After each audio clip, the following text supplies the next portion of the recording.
Su Ramirez at Dominic Roque, nagkakadevelopan na nga ba?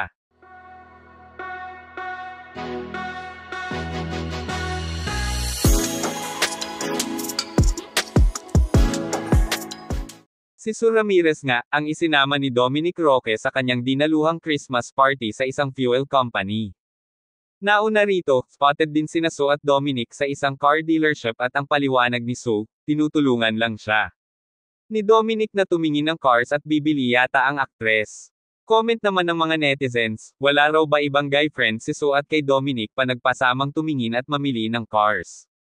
Sagot ng fans ni Dominic, may alam ito pagdating sa cars, kaya siya ang isinama ni Su. Nitong mga nakaraan nga lamang, ay sunod-sunod ang sightings ng mga netizens na magkasama palagi ang dalawang celebrity na sina Dominic Roque at Su Ramirez. Matatandaan na nitong nakaraan din ay nagtrending ang dalawa dahil sa isyu ng kumalat ang larawan ng dalawa na naghahalikan sa isang bar.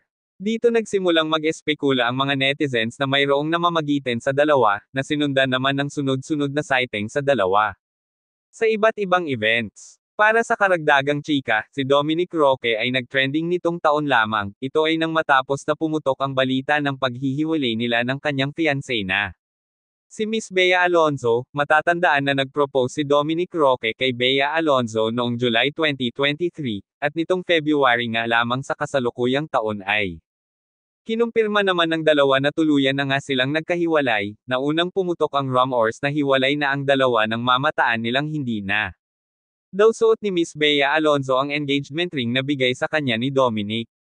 Sa kabilang banda naman sa panig ni Su Ramirez, ay nakumpirma na hiwalay na din sa kanyang partner na si Victorias City Mayor Javi Benitez.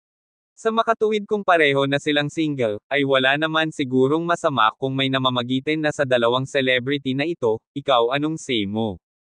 Manatiling nakatutok sa ating channel para sa iba pang showbiz kaganapan. Maraming salamat sa inyong panonood. Please don't forget to like and subscribe.